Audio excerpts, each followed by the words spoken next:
Hello and welcome here with me today on the German watchmaking channel. As you might already guess from the title, we're gonna look at a mineral crystal repair today.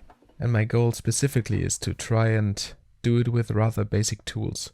So stuff that you have at home and no special turning aluminium disc or a gemstone faceting machine or other tools that professionals will have in their workshop. But let's be honest, most of us don't have these tools and might want to try to get the scratches out of their mineral crystal to make their watch shine again. And as you can see here in the background, this crystal is pretty beat up. Let's see if we can get it back on the wrist.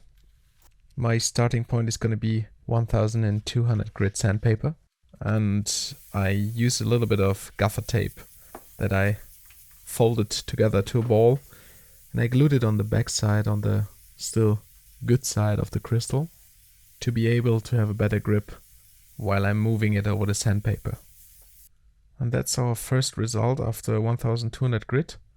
Took me about 5 to 10 minutes of sanding, and as you can see, we can still see the remains of the deepest scratch, but I'm gonna keep progressing now with the next grit, which is 2000, again a bit of water, and probably another good 5 to 10 minutes here until we're going to the next level, 2500. And you're gonna see me use different techniques, sometimes straight up and down, sometimes circling, and here you have another intermediate result. Obviously the crystal is milky now, but you can see it's already getting better.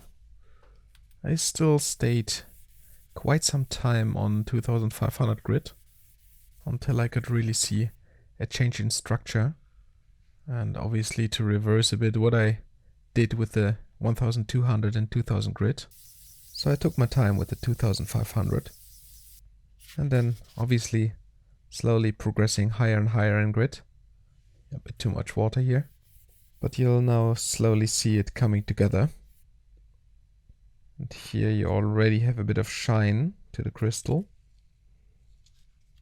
So going higher, I moved to the stick because I didn't have anything between 3000 and 5000. And this is really where it already gets to the final stage. 7000 is already going into the polishing direction. You still see some fine lines, but all in all I had the feeling that I could really do it once I saw those results. And 10,000 grit.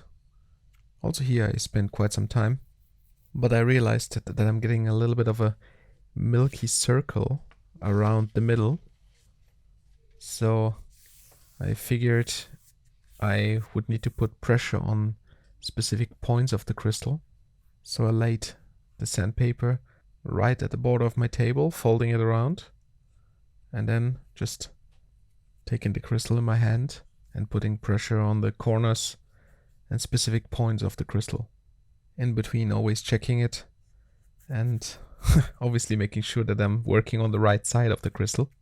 And well, that's already some result. I mean, it's definitely not perfect yet, but if you compare it to the starting point, I think it's actually not too bad.